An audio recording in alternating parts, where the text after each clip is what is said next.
A ball game. I'm talking baseball, like Reggie Quisenberry, talking baseball. Carew and Gaylord Perry, Seaver, Garvey, Schmidt, and Vida Blue. If Cooperstown is calling, it's no fluke. They'll be with Willie, Mickey, and the Duke.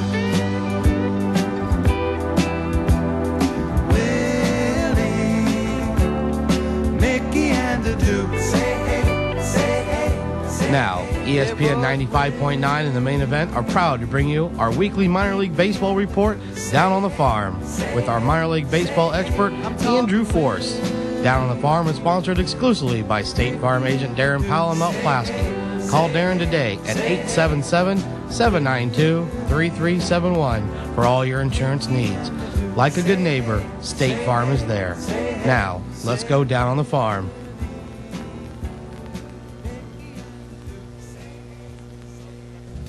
Nat numbers looks the board 56-3 in average, Swipe 13th walks in here for the Cubs make a move. Rich Hill will be a bullpen used in long and be using relief. Left on Carrot option to Iowa on the 20-man roster.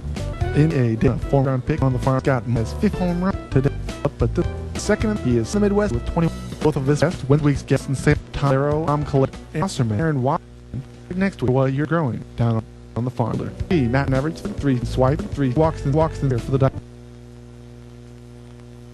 The 1999 party continues with Dish Network and P&M Communications in Lincoln and Decatur. When you subscribe to Dish Network service, you can now receive the AT60 programming package for just $19.99 for the first 3 months. But it gets even better. You will also receive HBO and Showtime, 18 movie channels free for 3 months with this offer. It's madness.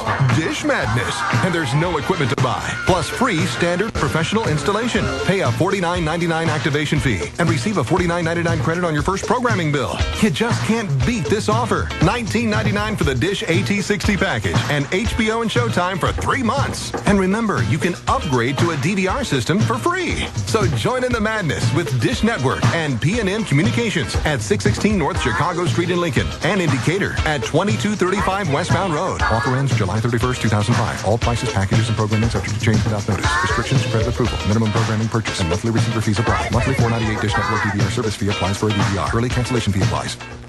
What separates Baum Chevy Buick from other dealerships? At Baum, the sale comes second. You come first.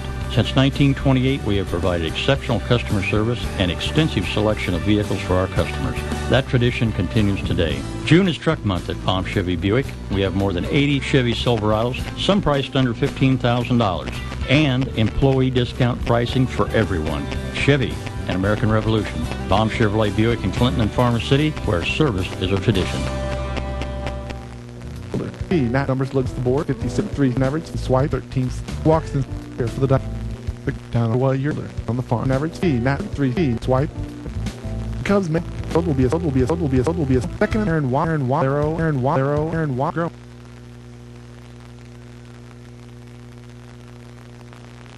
Where can you go in our community to post local events on a free, interactive community calendar? Buy and sell things online within the community and keep local businesses from being lost in the sea of .coms. Buy DecaturFirst.com, the only place to go to support and communicate within our community. Only local businesses are listed in our site, so every time you buy something from BuyDecaturFirst.com, you are supporting Decatur and its economic well-being. Buy DecaturFirst.com. Go there today. It's coming this Saturday, June 18th. If you've ever thought about owning a John Deere compact utility tractor, a John Deere Z-Track commercial mower, or wanted a 2- or 4-wheel drive Gator, Cross Brothers Implement invites you to come out and ride and drive the latest home and commercial lawn equipment from John Deere. There'll be dealer representatives on hand to give you information on equipment, financing programs, and parts and service support. Don't miss the excitement. There's big savings and unheard of financing programs on quality John Deere home and commercial lawn equipment. In fact, you better get there early to register for door prizes. It's Saturday, June 18th from 10 a.m. until 3 p.m.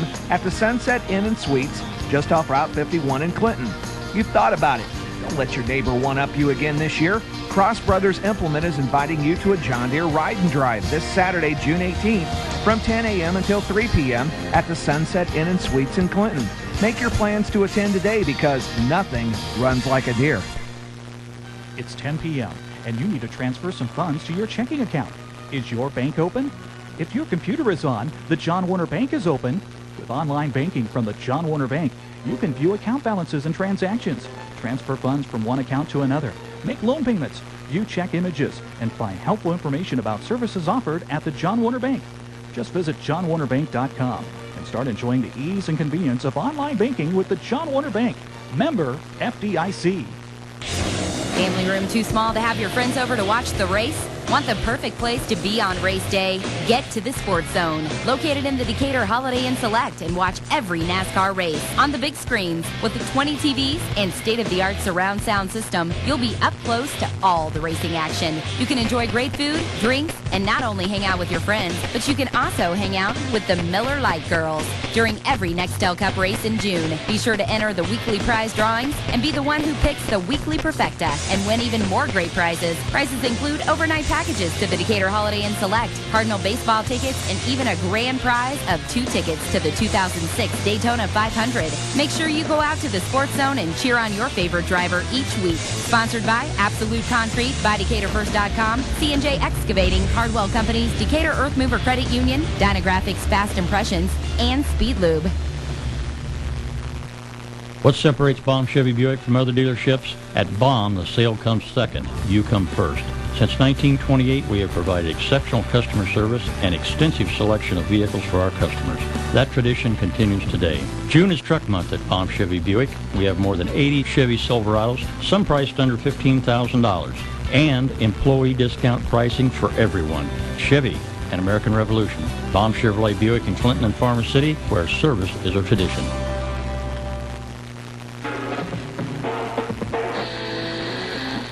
Now, let's get back to the main event.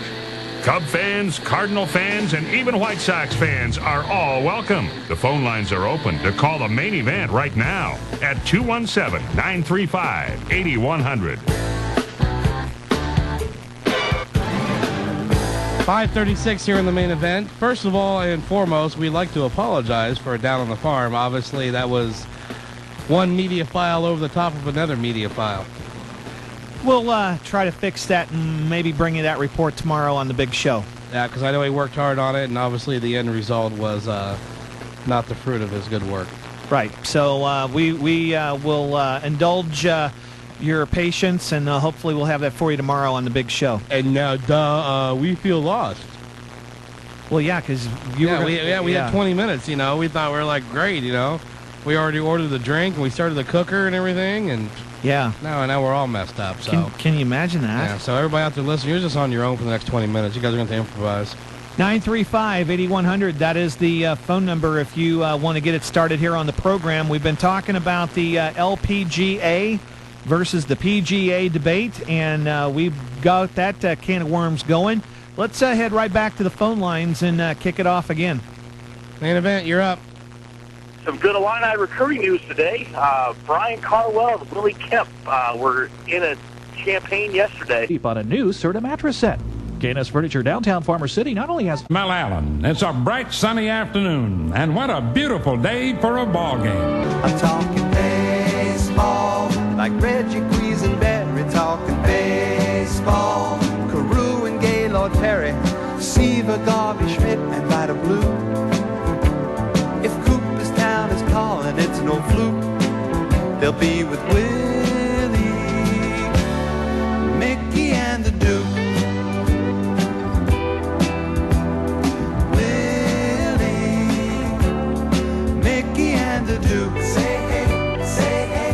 Now, ESPN 95.9 and the main event are proud to bring you our weekly minor league baseball report, Down on the Farm, with our minor league baseball expert, Andrew Force. Down on the Farm is sponsored exclusively by State Farm agent Darren Powell and Melt Plasky. Call Darren today at 877-792-3371 for all your insurance needs. Like a good neighbor, State Farm is there. Now, let's go down on the farm. Back to Down on the Farm, the St. Louis Cardinals had a lot of action in their minor league system this week. They agreed to terms with outfielder Colby Rasmus. Rasmus was selected 28th overall in the first round last week. They also agreed to terms with right-handed pitcher Tyler Herron, the second-round pick. Career minor leaguer John Gall is showing exceptional plate patience with 20 walks and just 20 strikeouts on the year. St. Louis Cardinals activated right-handed pitcher Cal Eldrick from the disabled list and designated left-handed pitcher Gabe White for assignment. Look for him to be joining one of their minor league teams rather soon. In AA Springfield, Tyler Mingus has 130 total bases, 19 doubles, 3 triples, and 11 yard balls comprised. In High A Palm Beach, Matthew Dreyer has some flaws, 75 whiffs, some certain inefficiencies, 220 average. But in the ways he can help, he helps in abundance. Team leading 27 runs scored, 12 home runs, and a team best 41 RBI. Results of the Rick Ankiel experiment are mixed. 233 in low A isn't something you write home about, but 5 home runs and 60 at-bats, that's a better home run percentage than Barry Bonds' career rate. This week's first guest of the Winston-Salem Warthogs, Tom Calero. All right, I'm talking with Tom Calero on Down on the Farm. Welcome, Tom. How you doing? Pretty good. And what would you say your skills are? Where do you need to improve? Big thing with me has been pitch selection lately in the last couple of years. So just, not chasing balls and strikes pretty much. What is the atmosphere like at your home games? Atmosphere is pretty good. Not too many people. Don't draw a real big crowd, but atmosphere is good. Do you get any organizational energy out there now that the White Sox are doing really well? Does that filter down to you guys, or do you hear much about that? Pretty much just it gets filtered around a little bit with the crowd and whatnot. You may get a couple of new fans just to see what they got in the farm system. Right. Hasn't really helped us too much, but just a little bit. Mostly everybody wants to go to the big league games, Mm-hmm. You play in High A. Where did you play last year? Last year I was in Vance Rookie in Great Falls. Okay, and is there a difference, you'd say, between the lifestyle there, not necessarily playing baseball, but just the living aspect? Yeah, definitely. Last year Montana was the country and whatnot, and out here down south it's a little better being on the East Coast because I'm from Florida. I like to sweat a little bit. It was a little dry out there in Montana. Yeah. So, liking the weather a lot better down here. And did you play any other sports growing up? Played soccer till about, say, 14 or 15. Then I found out there was too much running, so I kind of shut that down. And do you have any idols that are still playing today, or anyone you like to watch? Yes, I love like Vladimir Guerrero and Adam Dunn. I don't think many fans know about the living situations from minor league players. And could you talk a little bit about the host families and how that works? Yeah, the host family worked out great for me and my roommate last year because you come into a new town, I didn't have a car out there being from Florida and whatnot all the way across the nation, so it worked out great. They gave us a car to use, a place to stay. Me and my buddy stayed in, we had 2 bedrooms in the basement, a fridge down there. Everything was good, and they just get to watch baseball. Basically, they just get tickets and get to be around the atmosphere of baseball with the players being in the house. Cook, always coming home to a meal and whatnot is great, and just basically just having a family while you're on the road. All right, if I'm looking to buy a baseball game for my Xbox, do you have any suggestions? Yeah, MVP is a great game. Play that a lot. And what were some highlights of your career to date? Highlights last year in Great Falls, I had 5 for 5 night with 2 home runs and 7 RBIs. Wow. Could you describe for me the ideal fan as you see him or her? Ideal fans, just person likes, out here in the South, love baseball, come to watch, good baseball, usually in the minors, players a little more interactive with the fans, will talk to you and stuff, and, treat you well. You're going to see some hard baseball for cheap, Yeah, definitely. Have you developed pretty well early on? Yes, I like the way things are coming along right now. Had a little run-in. I got diabetes about a year and a half ago in the middle of the season while I was in Bristol and rookie, so that set me back a little bit, but now things are coming on the way. Working with a good hitting guy out here, Andy Timberland, and just polishing little pieces up.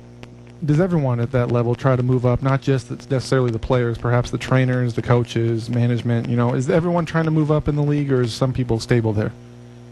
Everybody's different. Like some managers, for say, would like to teach younger guys, teach more in the lower levels, because when you get to AA, AAA, I guess, not a little bit of teaching, but more of veterans been in AAA and they know the game and whatnot. So with the manager wise, maybe they would like to move up or they would like to stay here and help. It goes both ways. For the trainers, I would assume they like to move up unless they're usually the guy we got now, the trainer's from his Winston-Salem, the hometown, so obviously he's got a pretty good gig. Would you have a best pitcher you faced so far, or they kind of run together in your mind? Not really. In spring training, I faced some big league guys, which was, a little different. Mark Burley and Freddie Garcia, Nice. pretty good stuff considered, up there. So saw a little bit of that in spring training, and it was a good change for me. If it was in your hands, where would you put yourself in the batting order? I'm a 4-5 guy because I think I'm pretty decent, got good power, and I like to clean up the RBIs. So 4-5 would be an RBI situation. Was there a time when you realized baseball might become a career for you growing up? Yeah, played all year round in Florida. Had the weather, to be able to play year round all down there. So about 10th grade in high school started growing about 3 inches over the summer. Got a little tall, and a couple scouts started looking at me. So then I realized I had the chance, to probably go pro out of high school. Where did you play junior college? I played junior college at Palm Beach Community College. And do you think it's a tremendous advantage? You just mentioned that you got to play year-round. Well, up in the North, Midwest, and Northeast, you don't necessarily play baseball year-round. It's kind of a spring-summer sport. Do you think that helped you out in your development? Yeah, it definitely helped me out playing every day. Down there, a little rain, but you're gonna get a chance to play every day because we don't really have too much of a winter down there in Florida. Like those guys got to take batting practice and work in cages inside while it's snowing and whatnot. Mm-hmm. We're able to be outside running and playing games while they're doing that. So tremendous advantage, I think. Great. Thank you so much for your time. All right, no problem. That was the first of two Winston-Salem Warthogs on today's show, Tom Calero. Following this short look at the White Sox minor league system will be Aaron Wasserman, his teammate on the Warthogs. Just a little over a week removed from the June first-year player draft, the White Sox first-round pick is signed. Lance Broadway, 15th overall pick, received a $1.57 million signing bonus. The poor-hitting Charlotte Knights AAA team are led offensively by a couple of players who have dabbled in the major leagues. Ross Gloda and Roosevelt Brown are the only Charlotte hitters on the good side of 300. Though neither Glode nor Brown has enough ABs to register amongst the league leaders, the duo does have the serendipitous ex-Cub moniker on their side. For the Birmingham Barons, 6'7" lefty Jim Bullard returned from the disabled list. Before the season, he was thought to be the ace of his staff. The new addition to the DL is Venezuelan hurler Eduardo Villasez. Offensive leader for the week, Christopher Young, has 25 doubles on the year, 116 total bases. High A, Winston-Salem first baseman Leo Daigle, roommate of today's second guest, Aaron Wasserman, hit for a cycle Tuesday. He has homered in six consecutive games. Mind-boggling. Low A, Kannapolis. White Sox 24th round pick from 2004, Joshua Hansen, has 47 RBI for the Kannapolis Intimidators. Talking with Aaron Wasserman here of the Winston-Salem Warthogs, a Chicago White Sox affiliate, High A affiliate, I believe. Aaron, how's your season going so far? It's going pretty good. Our team's 2 games out of first with 6 games to go, so we're trying to make a push here for first place. What goes on when you don't get drafted and you still think you have the potential to make it in the minor league system? It's pretty frustrating. We had a scout day, and I threw pretty well on scout day. Actually, this was before the season, and it was the hardest I'd ever thrown. And my coach was, he's like, yeah, they're interested. You just need to put up. You just need to have a good year. Well, my senior year was the worst year ever for my baseball career. Wow. So, and I still had some guys come out and watch, and I didn't think I was going to get drafted at all because nobody had talked to me, whatsoever. So, it was, I once had a coach say, the hardest thing for a lot of baseball players is when you're finished with your senior year and the phone doesn't ring, what do you do next? Mm-hmm. Yeah. So it was kind of like that, and my coach told me that, maybe I should try some tryouts, to see, you never know what can happen. So it was tough, but, it was always a dream of mine to get drafted one day. It didn't happen, but, it's okay. Everything turned out all right. You throw submarine? I do throw. So it's sidearm, submarine, something along those lines. When did you start throwing with that style? I started mixing it into pitching my junior and senior year of college, and then I didn't start doing it full-time until I got picked up by the White Sox. How does that happen? How do you make that transition? What goes on in your mind when you think, hey, maybe this will work? Well, I had some moderate success over the top, and I really didn't like my curveball. Okay. So I was playing in a summer league, and I was like, all right, I'll just mess around with a sidearm slider, and I started throwing it, and the hitters had a tough time with it, and I really liked it, so I was like, all right. So that's how it started. It started real small, and then it got to the point where, okay, I can't just drop down and throw a slider. Yeah. I need to drop down and throw a fastball. Yeah. So then I started integrating that into it, and then before you know, I looked up, and I was only losing like maybe a mile or two an hour, and sometimes not any. And so my manager at Samford University, the school I went to, Coach Tim Parrington, he told me the scouts liked me better sidearm, so when I went to tryout camps, I just threw sidearm. You went to the White Sox tryout camp, and how many pitches did they give you? Did they give you a long time to work out? No, it's very short. That was about the third one I went to, and it's about the same. They're very interesting. You get there, and the scout that was there for the White Sox was Warren Hughes. And he talks to the pitchers, and he's like, all right, you're going to get about 8 pitches. Wow. Yeah, he's like, you're going to get, we'll give you like 4 to 6 fastballs, and then we'll let you spin some breaking balls, and if you have a third pitch, we'll let you show it. But they're trying to get through 150 pitchers. Right. So it's got to be really quick. So and the magic number at a tryout is 90. Every tryout I went to, they're like, if you don't hit 90, we can't send your name into the organization. Mm-hmm. So my philosophy was just, all right, I'm going to throw it as hard as I can. I got 8 pitches to try and hit 90.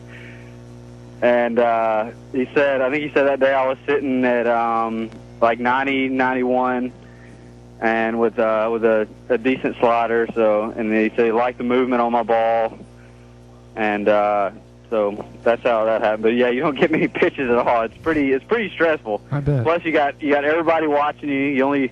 You got a guy on each mound, and it was at the Barron Stadium. So that was kind of ironic. So right now you're the closer for the Warthogs? Yes, sir. I'm the closer for the Warthogs. Okay, so as a closer, you go out there pretty much every night or have to be prepared every night. How do you get your body refreshed for the next game? I bounce back. My arm bounce back pretty quick. I make sure I stretch pretty good. We stretch about 3 times a day. Wow. So, and we work out pretty good, and we run pretty much every day, so that keeps my arm and rebuilding and stuff like that. So, some pitchers it takes, they can throw one day and then they need a day off. Me, for some reason, I'm able to bounce back a lot quicker. So, one of the hardest parts is getting back up there mentally, especially if you have a rough outing. Right. As the closer, say you blow a save, a save opportunity comes the next day. You got to be ready to get back out there and go again. You have to have a short-term memory. Yeah. All right, this is kind of a general question, not speaking of your numbers per se, but do you think that scouts, when looking through the minor league system, notice skills, even if your stats aren't necessarily doing that well that season? Do they notice if you improve or not? I think so. I think it's a big baseball is a big game of improvement. Like you can start off the season, I think, really rough. Like if you just have a rough start and then you finish strong, I think they notice, that okay, he adjusted well, so he experienced some success, and they can I think continue to compare it to what you do every season. So like if you improve every season or if you get worse every season. So yeah, I think they look at it a pretty good bit. All right, thanks a lot for your time. Thank you very much. That was Aaron Wasserman of the Winston-Salem Warthogs, the White Sox High A affiliate. For the Northsiders, Kerry Wood began his rehab assignment with Iowa. In 3 innings pitched, Kerry gave up 1 run. He struck out 3 and walked 2 over the course of 46 pitches. Never one to overlook his spot in the lineup, Wood tripled and scored in his only at-bat. On that aforementioned Iowa Cubs team, 22-year-old Ronnie Cedeno was tearing up the PCL, hitting .359. Oh, and how would you like his .528 slugging percentage out of your middle infielder? In West Tennessee, Matt Merton's numbers look good across the board. .356 batting average, 13 swipes, more walks than strikeouts. A great year for the Diamond Jack. The Cubs made a roster move this week. Rich Hill, 24-year-old, will be assigned to the bullpen for now and be used in long relief. Lefty John Carranca was optioned to AAA Iowa to make room on the 25-man roster. In High A, Daytona, former first-round pick and down on the farm guest Scott Moore has 15 home runs to date. Louis Montañez has been slow to develop, but this week's Peoria Chiefs' focus is on him. He is second in the Midwest League with 21 doubles on the campaign. Thanks to both of this week's guests, Winston-Salem Warthog teammates Tom Calero and Aaron Wasserman. Come back next week to hear why your team's growing down on the farm. Every pitch, every hit, every play. Get in the game. Only on ESPN Radio 95.9. WHOW FM, Clinton. Some drivers think comfort is found in leather seats or dual climate control. But for 40 million American motorists, comfort is known they have a State Farm agent who's always there. Why count sheep when you can get a great night's sleep on a new Serta mattress set? K&S Furniture, downtown Farmer City. June is another great month at Clinton Auto Auction. The first and third Saturdays of this month, there's more big auctions at Clinton Auto Auction. They'll have their usual selection of cars, trucks, vans, and SUVs. Over 100 models starting at 10 a.m. Gates open at 7:30 for preview. For more information, visit their website at clintonautoauction.com. Clinton Auto Auction is located on the south edge of Clinton. If you're coming from Macon County, go all the way to the first stoplight and then follow the signs to Clinton Auto Auction. Snapper's Bar and Grill is a place for nightlife, live bands, and entertainment in Central Illinois. Snapper's Bar and Grill is pleased to announce that they will be having a live DJ every Friday night. Great drink specials every weekend, and always free darts for you and your friends to enjoy.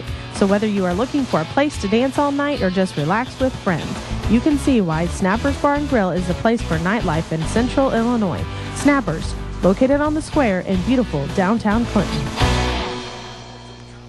Where can you go in our community to post local events on a free, interactive community calendar? Buy and sell things online within the community and keep local businesses from being lost in the sea of .coms.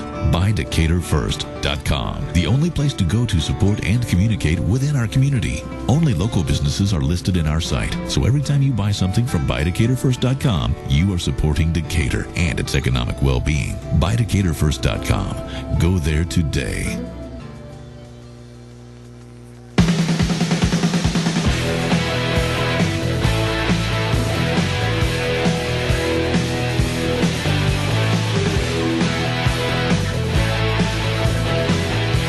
.53 at ESPN Radio 95.9 FM. The main event was Scott and Sam on your Friday.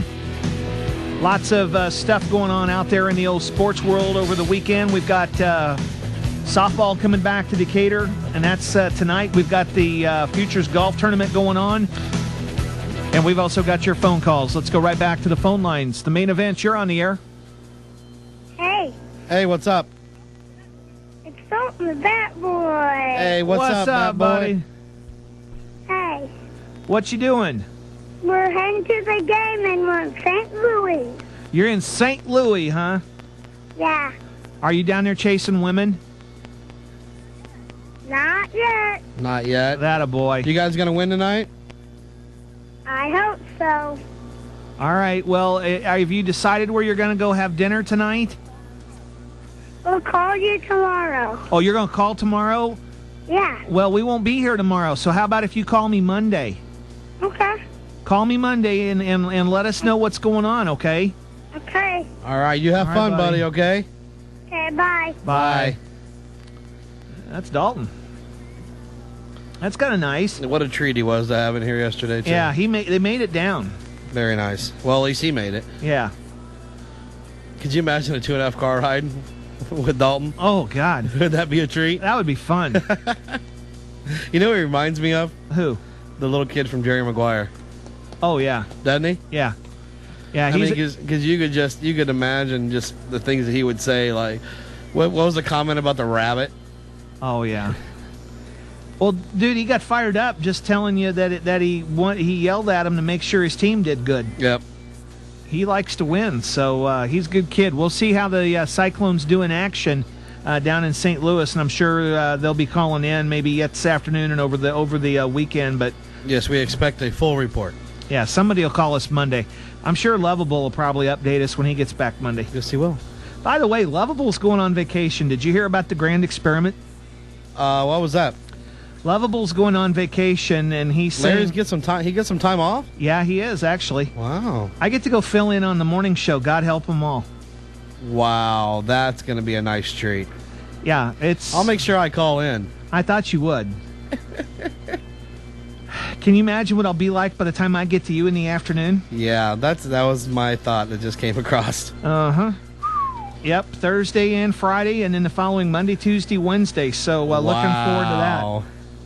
That'll be nice. I'll call in about it's what, 6 to 9, right? Actually, I'm going 6 to 10. I'm rebelling. It's a Bob and Lori free week. I figure Larry's gone. I just changed the rules. Very nice. Yeah. You just take the repercussions when you get back. That's right. I mean, what's the worst that Larry can do? He'll come back and yell at me. You're used to that. I'm used to that, so it doesn't matter. Well, that's good. I'll call in about 9:45 and say, yeah, I'm just getting up. Yeah. How's your morning? Yeah, I appreciate that, really.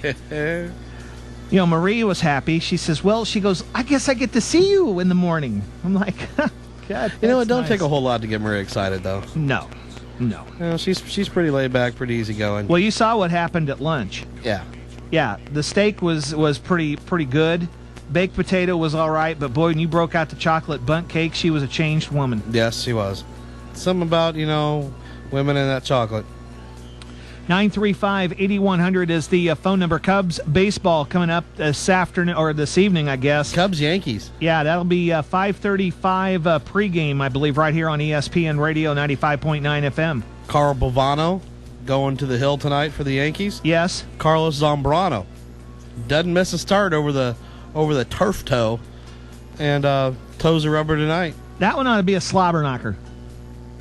That's a pretty good matchup on paper. Run average.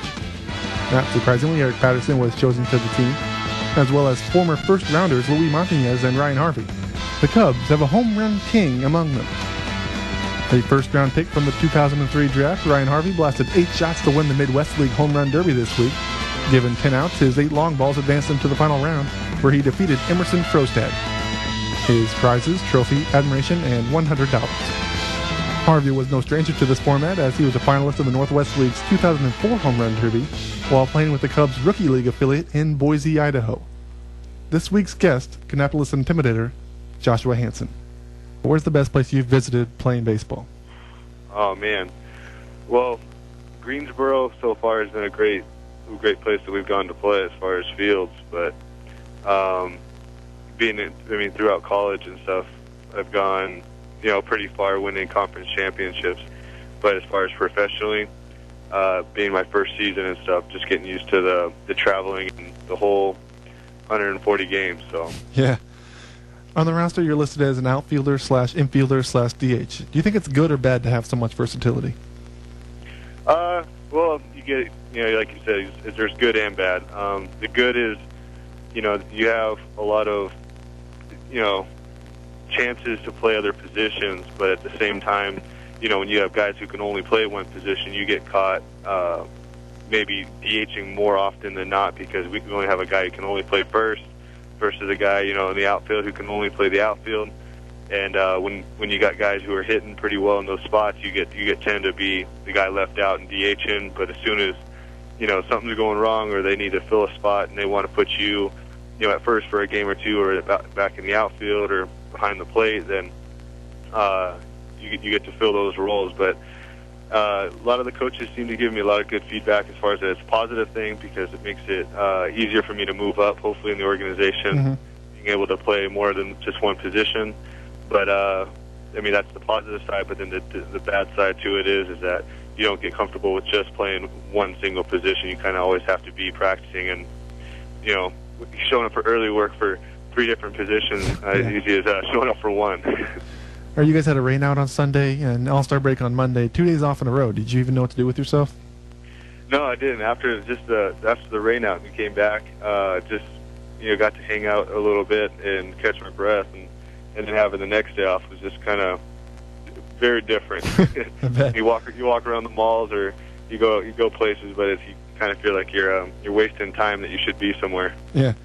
You attended Mater Dei High School in Santa Ana, is that true? Yes. Okay, is that the same one that was ranked 6th in Sports Illustrated this year, the top 25 high school athletic programs? Yes, it probably is. Okay, so they have had 2 Heisman Trophy winners there, Matt Leinart, one of them. Did you play for the 2-time National Coach of the Year, Rollison, and his football team? Actually played with Leinart, but not in football. He played baseball while he was at Mater Dei with me. Okay. But I did not play football. And what would you say your weaknesses are right now? Oh, that's a good question. Right now, I think coming into the draft that we just had, and coming up to the All-Star break, and starting the rookie teams in Bristol and Great Falls, I think losing players and gaining players is going to be maybe a little bit of a weakness. We've lost Gio for a start. I heard he might be coming back, and he's hurt. We might be losing a few players that might be going down. We might be gaining some guys that we don't know who they are, and try to get them into the mix of our team and what we're trying to do. But as far as on the field, I don't think we have any weaknesses. As of this moment, I think it would be more or less the fact that our team's going to be kind of fluctuating with players. That was Joshua Hansen, infielder, outfielder, designated hitter, all of the above for the Kannapolis Intimidators. We'll get back to the interview in a moment, but let's first take a look at the White Sox and their transactions down in the minor league system. The big move this week with the White Sox, El Duque is back on the DL for the second time this season. The right-handed starter was placed on the 15-day disabled list, retroactive to June 15th, with his strained trapezius muscle. As was the case last time he got hurt, rookie phenom Brandon McCarthy has been called up to cover Hernandez's spot in the rotation. In 2 starts earlier in the year, McCarthy held the Chicago Cubs in check over 6 innings, and he also suffered a beating en route to his 0-1 big league record. With his 2 call-ups to the bigs, Brandon has effectively missed 3 would-be starts for the Charlotte Knights, and in spite of this, he is still within 5 of the league leaders in punch-outs. The record was not knock your socks off good at 3-7, but the Aces' 4-to-1 strikeout-to-walk ratio sure was. 3 new uniforms were laid out in the Charlotte locker room this week. 25-year-old reliever Jeffrey Little made a sizable 2-level jump all the way up from Winston-Salem.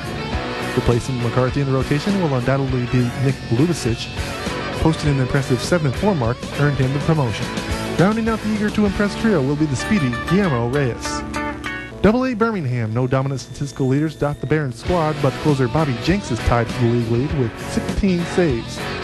Though Pedro Lopez's palindromic 202 batting average would be good enough for Mendoza, it got him demoted from AAA. With more momentum than Lopez, starter Charles Hager moves up into the AA clubhouse as well. High A Winston-Salem leaders, while the rookie-level teams stocked themselves with recent draftees and undrafted free agents.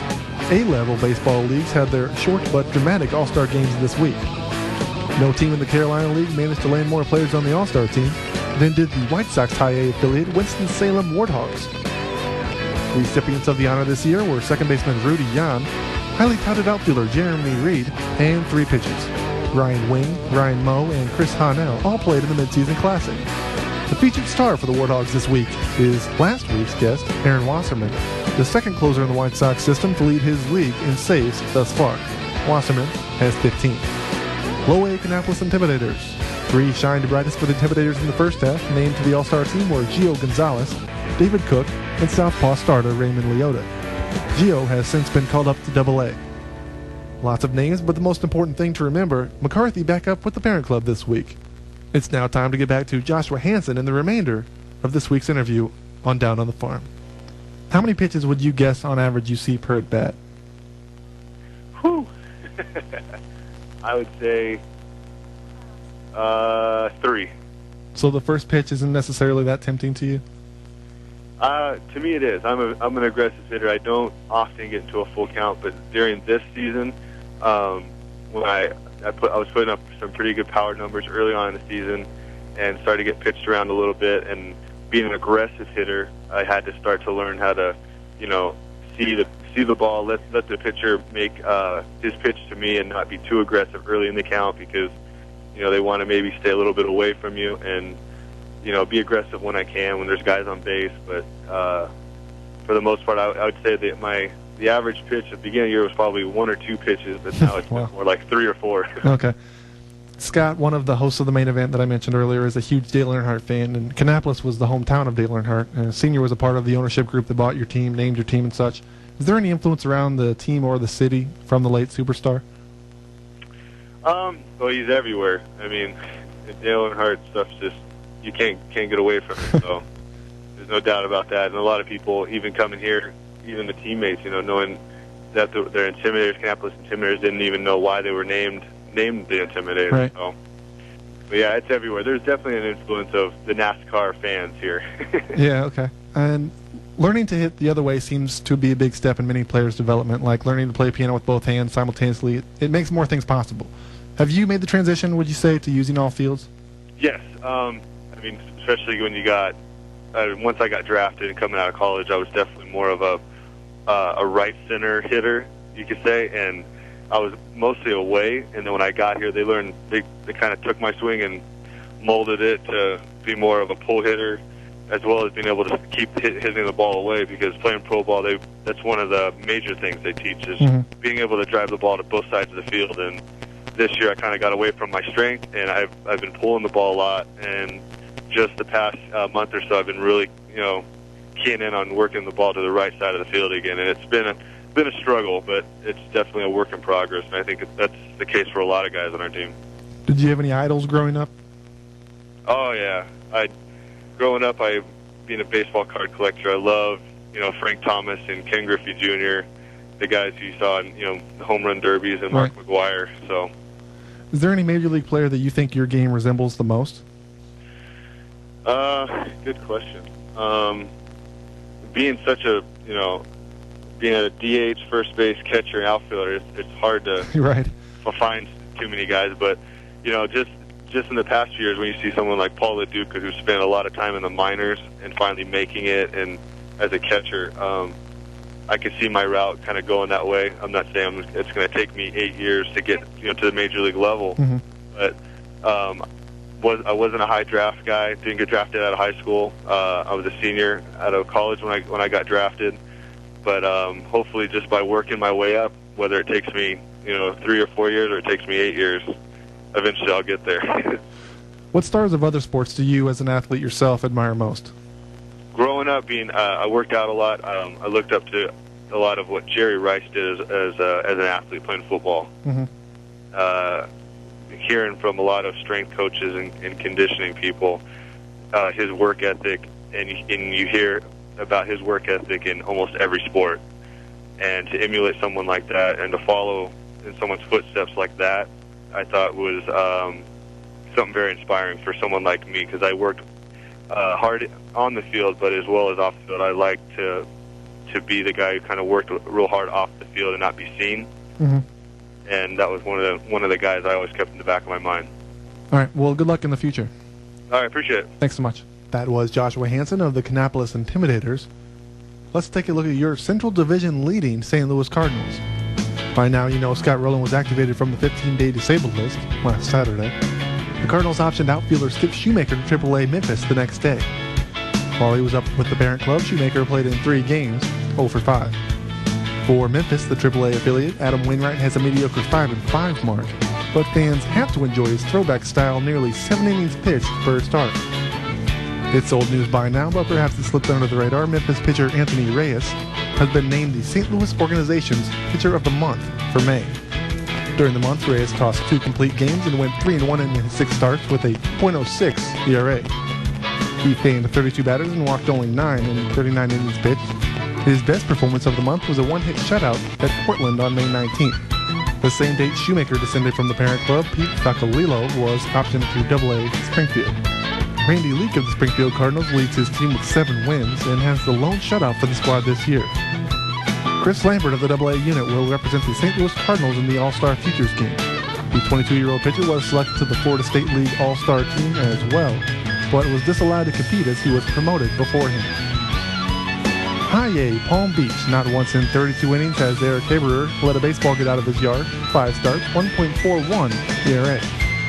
Meanwhile, in Low A for the swing of the Quad Cities team, former 3rd-round pick Dennis Dove is starting to show some promise. The organization seems to be taking the tactic of just let him throw. He has a shutout and has started 14 contests thus far. The The Cardinals have wasted no time signing their recent draftees. At last count, 47% of them are on the books. Most of these players start their careers with the New Jersey Cardinals or the Johnson City outfit. That's your look at the Redbirds. Come back next week to hear what your team's growing down on the farm. Some drivers think comfort is found in leather. American motorists, Comfort is known they have a State Farm agent who's always there, providing personal service at a competitive rate. So talk to State Farm agent Darren Powell in Mount Pulaski. He'll help you make sure you get the coverage you need and the discounts you deserve. After all, any insurance company can promise you a good price, but nobody takes care of you like a State Farm agent. Call Darren at 877-792-3371 and he'll prove it. The cost of going to see a Cubs game, about $250 for a pair of dugout box seats. The cost of a handsome blue Cubs hat at the game, about $25. The cost of nachos and a slice of pizza at the game, about $10. The cost of hearing the same game from your home or car on ESPN Radio 95.9 FM for free, and forgetting about that clown in the stands who ruined your 2003 Cubs season, priceless. Sports fans, get in the game only on ESPN Radio 95.9 FM, Central Illinois' home for Chicago Cubs baseball all season long. The 1999 party continues with Dish Network and P&N Communications in Lincoln and Decatur. When you subscribe to Dish Network service, you can now receive the AT60 programming package for just $19.99 for the first 3 months. But it gets even better. You will also receive HBO and Showtime, 18 movie channels free for 3 months with this offer. It's madness. Dish madness. And there's no equipment to buy. Plus free standard professional installation. Pay a $49.99 activation fee and receive a $49.99 credit on your first programming bill. You just can't beat this offer. $19.99 for the Dish AT60 package and HBO and Showtime for 3 months. And remember, you can upgrade to a DVR system for free. So join in the madness with Dish Network and P&N Communications at 616 North Chicago Street in Lincoln and in Decatur at 2235 Westbound Road. Offer ends July 31st, 2005. All prices, packages, and programming subject. We're talking baseball. Carew and Gaylord Perry, Seaver, Garvey, Schmidt, and Vida Blue. If Cooperstown is calling, it's no fluke. They'll be with Willie, Mickey, and the Duke. Willie, Mickey, and the Duke. Say hey, say hey, say Now, ESPN 95.9 and the main event are proud to bring you our weekly minor league baseball report, Down on the Farm, with our minor league baseball expert, Andrew Force. Down on the Farm is sponsored exclusively by State Farm agent Darren Powell in Mount Pulaski. Call Darren today at 877-792-3371 for all your insurance needs. Like a good neighbor, State Farm is there. Now, let's go down on the farm. Welcome back to Down on the Farm. This week's guest, Ryan Terrio, an infielder for the West Tennessee Diamondbacks, affiliate for the Chicago Cubs. First, let's take a look at the St. Louis Cardinals farm system and any transactions therein. Towards the tail end of last week, St. Louis shifted around its DL. Outfielder Roger Cedeno was activated from the 15-day DL and then designated for assignment. Bullpen lefty Randy Flores has been placed on the 15-day disabled list. Filling his spot on the St. Louis squad is southpaw Carmen Cali from AAA Memphis. In Memphis, typically acknowledgments go out to the best player of the week, but one game earned John Rodriguez mention this week. The team scored 7 runs to win 7-5. With a grand slam and a measly 2-run blast, Rodriguez drove in 6. The only run he did not bring home was his own. He scored in the 4th inning. 7 runs, all somehow thanks to Rodriguez. Well played, young man. AA Springfield, Tyler Mingus is just 4 RBI away from owning a team-wide triple crown. His 23 doubles aren't too shabby either. Last Saturday, the St. Louis Cardinals called outfielder Hector Luna back up from AAA Memphis. Luna played 83 games for St. Louis a year ago. He's number 7 in the scorebook, number 1 in your heart. Hiya, Palm Beach. Illinois native Andy Schutzenhofer lost his spot at AA. Returning to the familiar Palm Beach, his 2004 home, Schutzenhofer has 6 hits in his first 11 at-bats. Low A Quad Cities, Rick Ankiel update. After belting a grand slam with 6 RBI in the final game of the first half of the season, the lefty out of Fort Pierce, Florida picked up right where he left off after the break. Leading the swing to a 4-game sweep at Wisconsin, Ankiel hit an even .500, 7 of 14, with 2 home runs and 5 RBI. He also crossed the plate 8 times, slugged .071, and had a .650 on-base percentage in the series, all of which were best in the Midwest League this past week. Since joining the swing on May 23rd, the Cardinals' 1997 second-round pick has hit .298 while launching 9 home runs and driving in 25 through 26 games. Is the player allowed to be runner-up for Rookie of the Year 2 different years for different positions in the major leagues? It's now time for this week's guest, Ryan Theriot of the West Tennessee Diamondbacks. So when you played with the Lansing Lugnuts and you visited South Bend, I broadcast some of the games you played. That was about 3 years ago now. Okay. The thing that interested me most about your game was how much speed influenced the games that you played, and how do you think you use that asset effectively? Well, first off, like you said, you have to use it. And that would be keeping the ball out of the air, not hitting easy pop-ups where you're an easy out offensively, making sure you put the ball on the ground, put it in play consistently, and use that asset. Defensively, it can be a killer for other teams, because good positioning plus speed and quickness can take away a lot of hits. So, I try to focus on those things offensively and defensively. The never-shy Ricky Henderson was asked many questions over time about his power as a leadoff man. And he mentioned that money isn't in the stolen base. You get paid for the home runs, so that's why he kind of bulked up a little bit. That bothered me a little bit because I like the steals, bunts, extra base hits, and such. I think it makes baseball fun. Mm-hmm. Do you think that team speed is on the verge of extinction in baseball? It wins games, and you can't teach speed. Speed's something that you either got it or you don't. Yeah. I would like to say no. I hope it's not. I know that the team that we're on right now in West Tennessee is extremely fast. One of the best teams I've played on when I was at LSU. Our team was extremely fast also. We won a College World Series. I don't think that's coincidence. Maybe the stolen base is kind of fading a little bit, but going from first to third on a base hit will never be looked down upon. Scoring from first on a double wins games, and getting runners in scoring position wins games, and stolen bases do that. I think it's team speed may be overlooked a bit now because of the home runs and things that people are putting up, but I think bottom line is team speed's always going to win games. Speed always kills, and that's a phrase I've heard my whole life. Speed killing, it really does. It breaks the backs of opposing teams if you have a fast club. What do you watch for when you were going to steal a base? Pitchers' movements and such. I kind of focus on the pitcher's torso, in the middle of his body, on most guys, or right-handers. Sometimes I'll look down at the ankle, the foot. They say to watch when they break their knees.Maybe they have to go home if they break their back knee. I just kind of look for something out of the ordinary, and I pay a lot of attention to. Pay a lot of attention to what he does when other people are on base, the pitcher. With righties, left-handed pitchers normally tip things off, whether it be with their head or, with their front leg that they pick up. If you do your homework and pay attention when other people are on base, it's pretty easy normally to get a good read on certain pitchers. How did guys used to steal home plate? That blows my mind. Have you ever tried that? Yeah, not since I've been in pro ball, I haven't. Normally when a pitcher's out of the windup, it's pretty easy to do if he doesn't throw a pitch that would allow the catcher to tag you fairly easily. Yeah. If a pitcher is out of the windup, you can get a good walking lead at third base, and a lot of times you can take that bag. There's been a couple times where I've been able to do it this year. And just the situation in the game didn't really allow us to do it. But it's definitely an exciting play, something I love to do. But at the same note, it's pretty dangerous if something goes wrong. Yeah, no kidding. Back to Ryan Theriot in a matter of moments. But first, let's take a look at the Chicago Cubs, any transactions, and their minor league stars this week. Bypassing the typical rehab start, Mark Pryor took little time reminding fans of his value.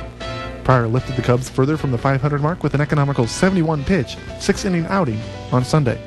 Oh, and it was the Windy City Classic against the winningest pitcher in baseball, John Garland.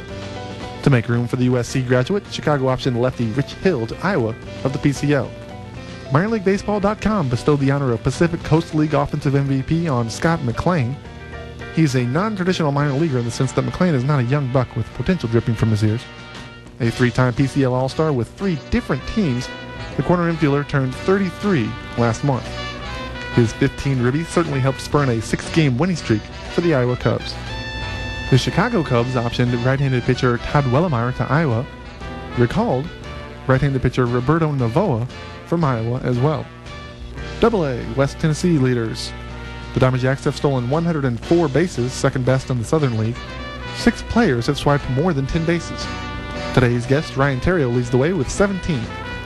Tuesday, the Chicago Cubs recalled infielder Ronnie Cedeno from Iowa, AAA affiliate, and outrighted infielder Enrique Wilson to Iowa.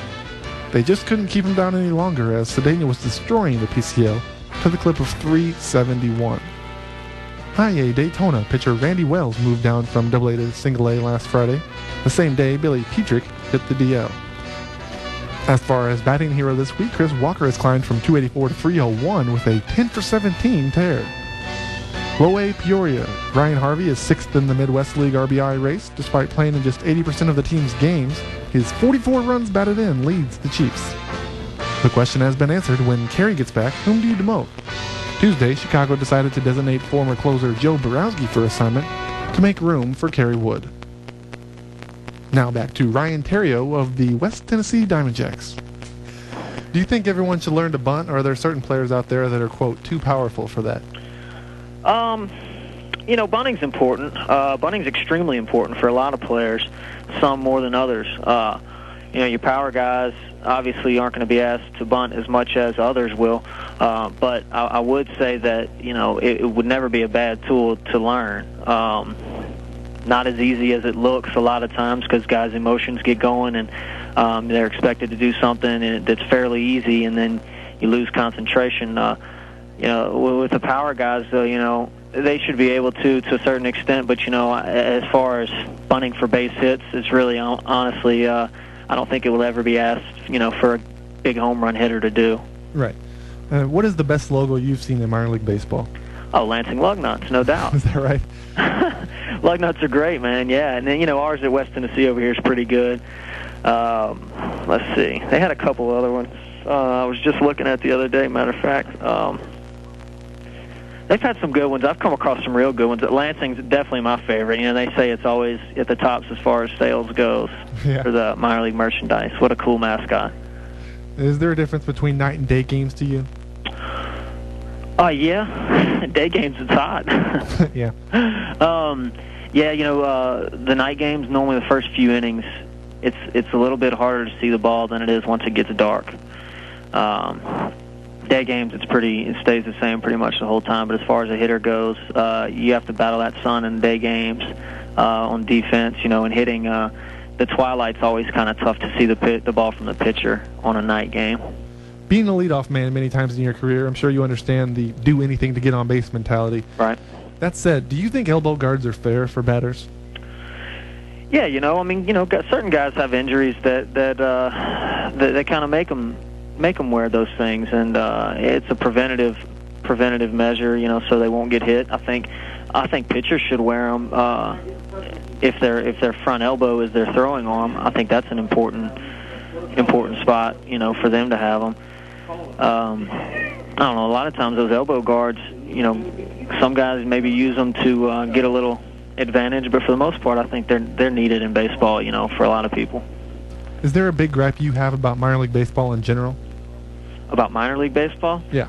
No, it's what it is. It's a feeder for the big leagues, and it allows for a lot of people to work, and allows for a lot of people to continue their dreams, and for me that's always good. If anybody can live out a dream, and whether it be minor leagues or major leagues, I think that's a positive. And you meet a bunch of different people, make a lot of friends that you wouldn't normally know, and it's a great thing.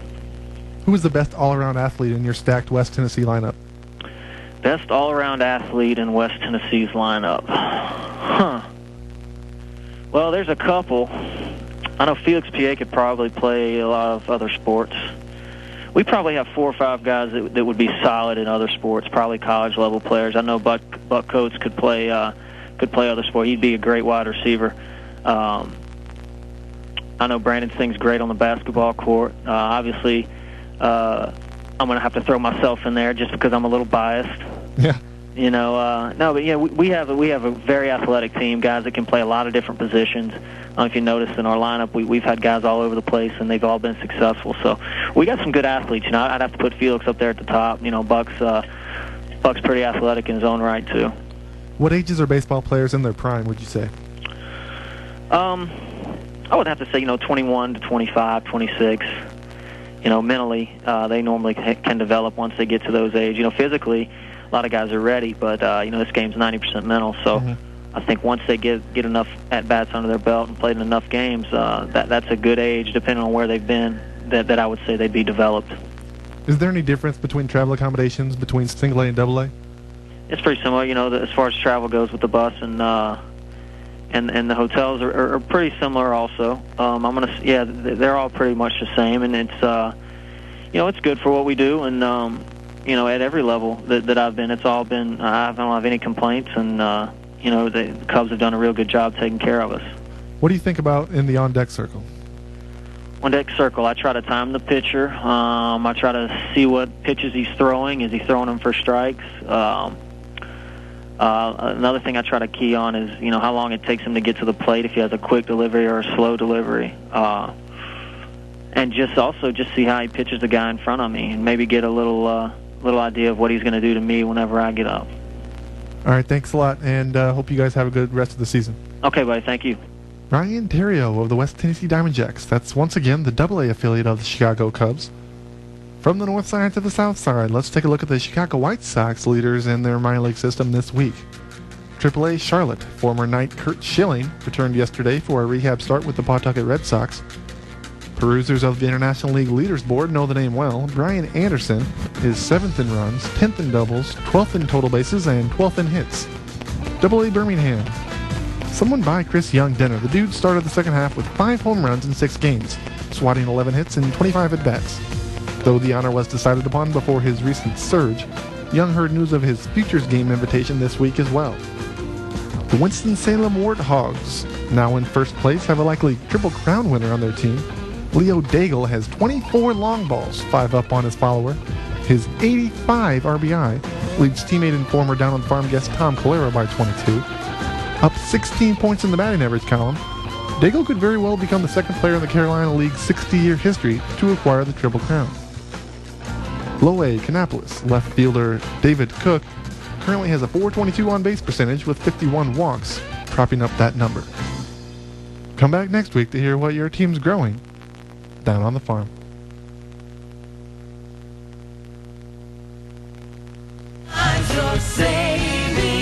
Hey, come into County Market and check out our savings explosion. They're mind-blowing. Like a... Allen, it's a bright sunny afternoon, and what a beautiful day for a ball game. I'm talking baseball, like Reggie Quisenberry talking baseball. Carew and Gaylord Perry, Seaver, Garvey, Schmidt, and Vida Blue. If Cooperstown is calling, it's no fluke. They'll be with Willie, Mickey, and the Duke.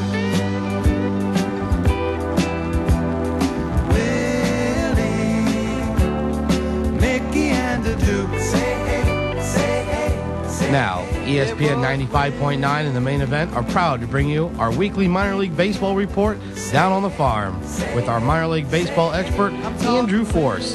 Down on the Farm is sponsored exclusively by State Farm agent Darren Powell in Mount Pulaski. Call Darren today at 877-792-3371 for all your insurance needs.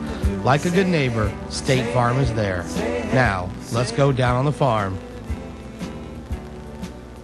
Welcome back to Down on the Farm. This week's guest is Mark Michael, a 22-year-old pitcher for the St. Louis Cardinals. He's currently pitching in Palm Beach, the High A affiliate.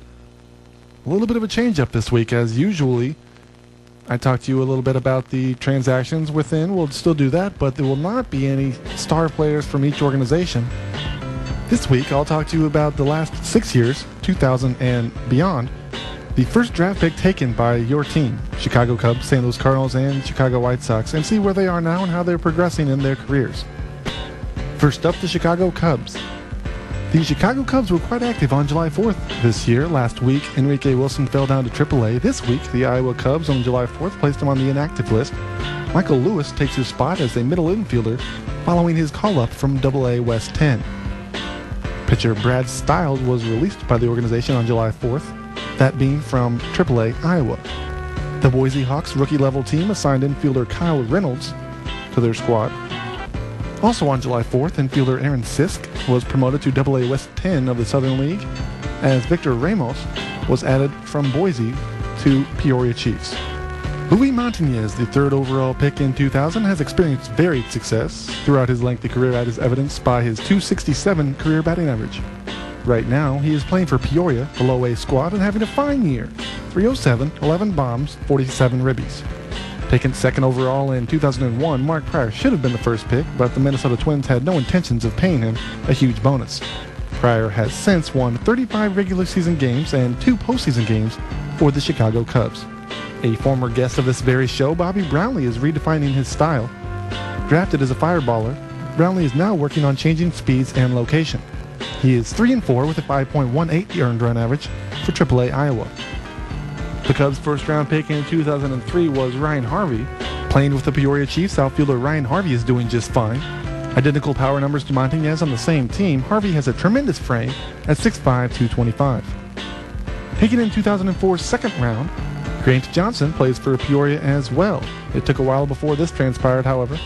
He held out and did not sign until August of last year. Then he suffered a hamstring injury in spring training this year. At 6'6", he is the 4th tallest hurler on the gigantic staff. In his 5 starts, Johnson is 1-2 with a 5.25 ERA. That'll do it for the Chicago Cubs. Let's now take a listen to Mark Michael, this week's guest on Down on the Farm. Okay, I'm talking with Mark Michael of the Palm Beach Cardinals. Mark, what pitches do you throw? Feature a fastball, curveball, and a changeup. What would you say are the strengths of your game and aspects you need to work on?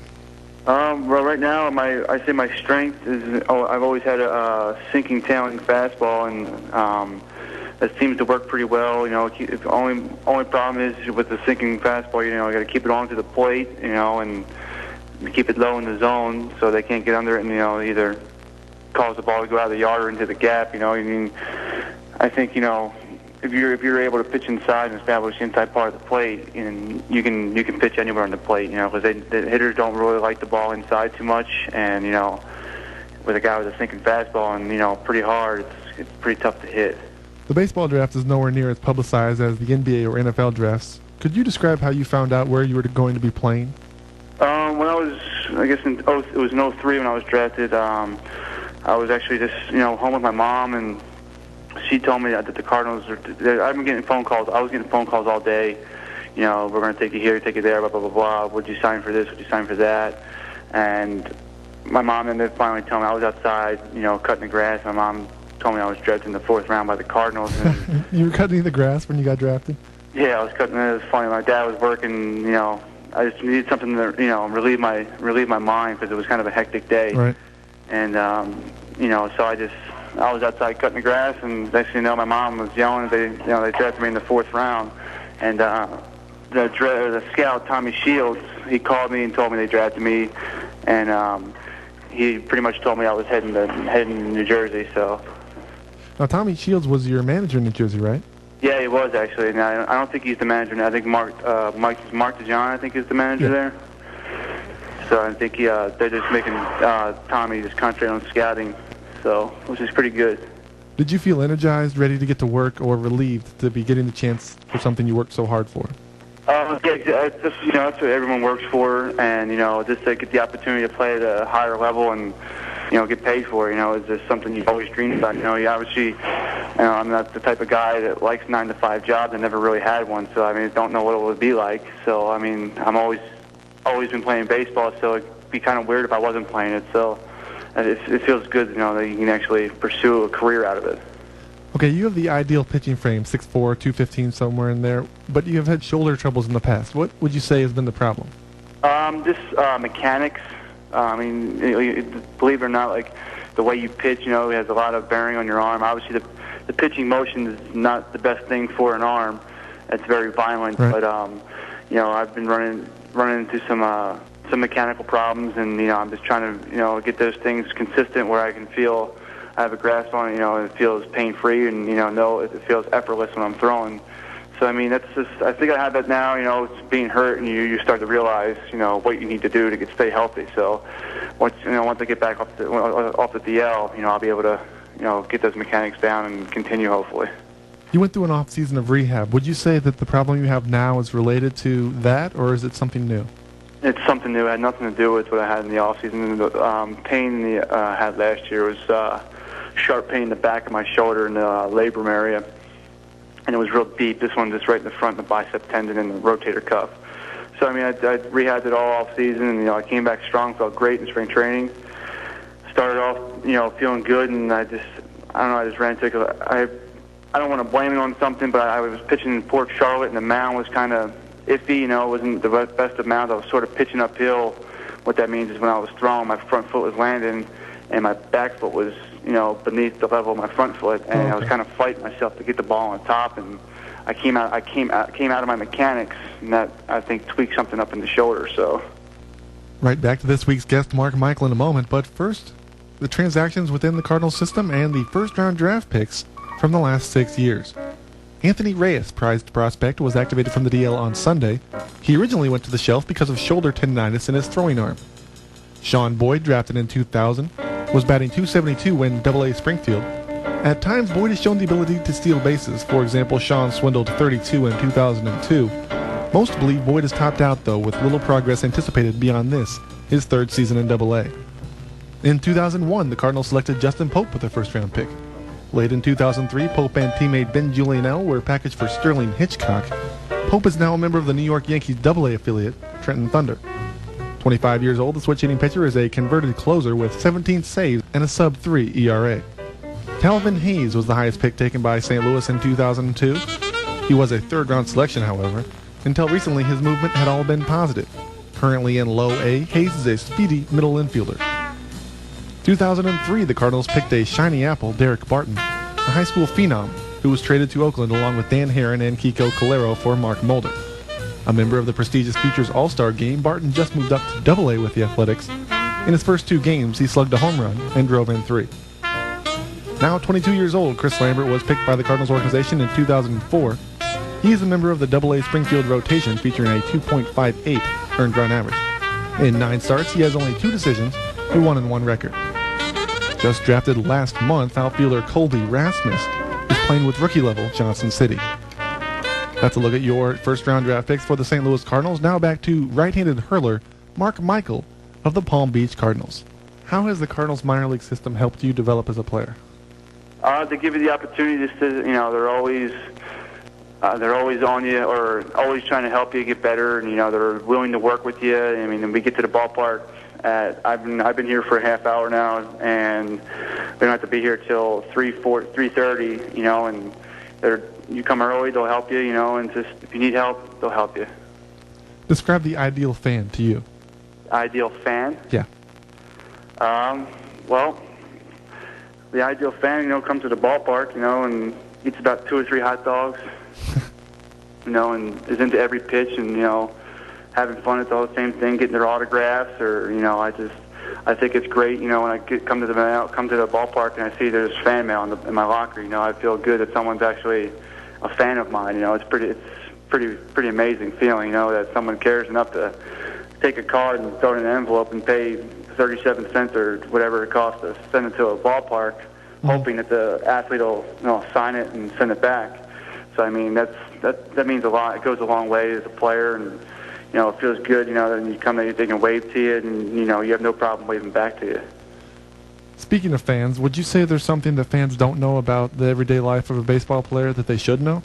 Yes, a lot of fans, don't know what goes on behind the scenes. They just see, the glamorous field, and the nice uniforms, and a lot of fans probably think players are stuck up because they don't talk to them. There's a lot of rules that the players have to abide by.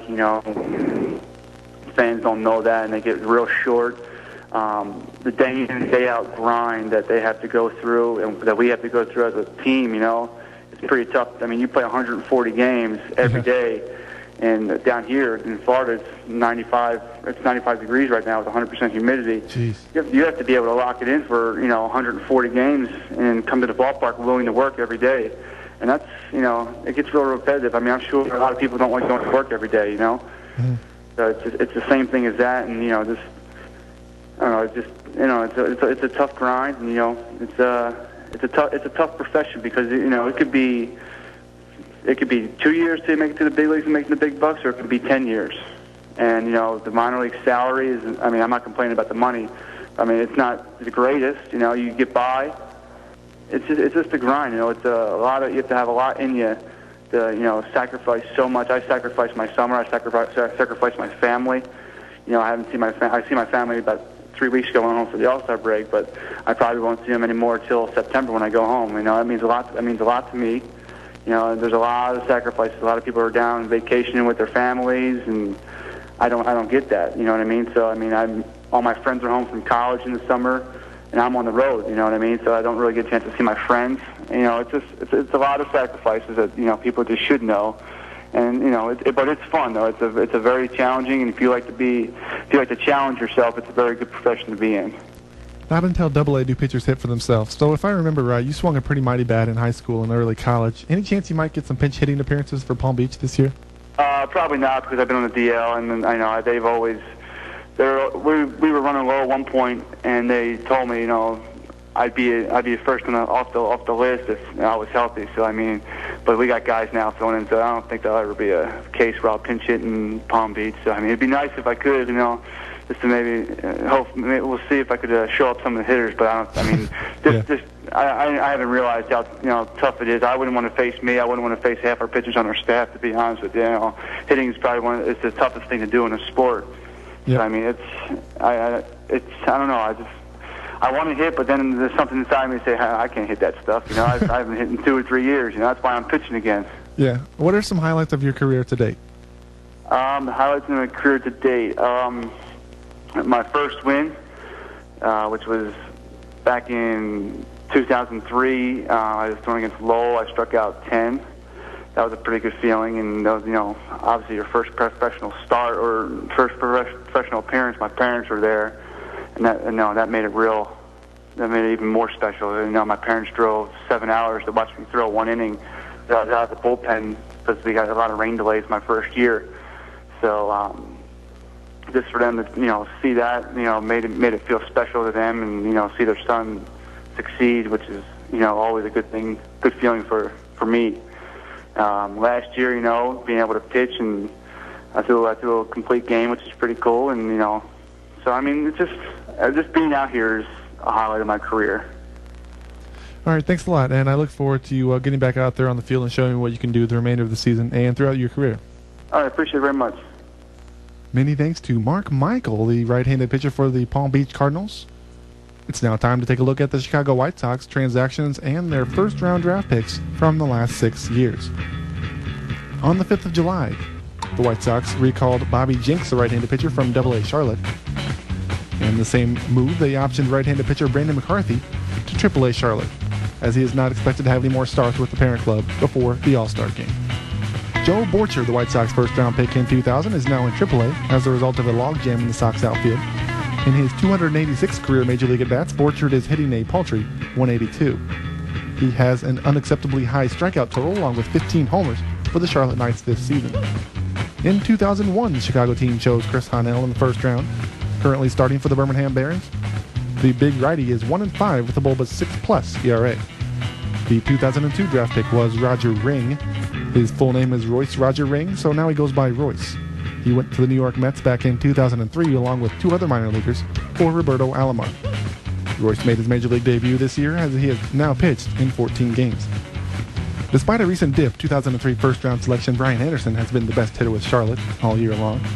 Gracious enough to join down on the farm for the debut, the outfielder Anderson leads the team in doubles, RBI, total bases, and walks. Josh Fields out of Stillwater, Oklahoma was the Sox 2004 pick. You heard him on Down on the Farm a couple of weeks ago. Fields is up to AA, playing alongside Honnell for the Barons. The organization has high hopes for 2005 first-rounder Lance Broadway, as they have started him off with the high-A Winston-Salem Warthogs. Through 3 starts, he is 1-0 with a 2.45 mark. Come back next week to hear what your team's growing down on the farm. Where can you go in our community to post local events on a free, interactive community calendar? Buy and sell things online within the community and keep local businesses from being lost in the sea of .coms. Buy DecaturFirst.com, the only place to go to support and communicate within our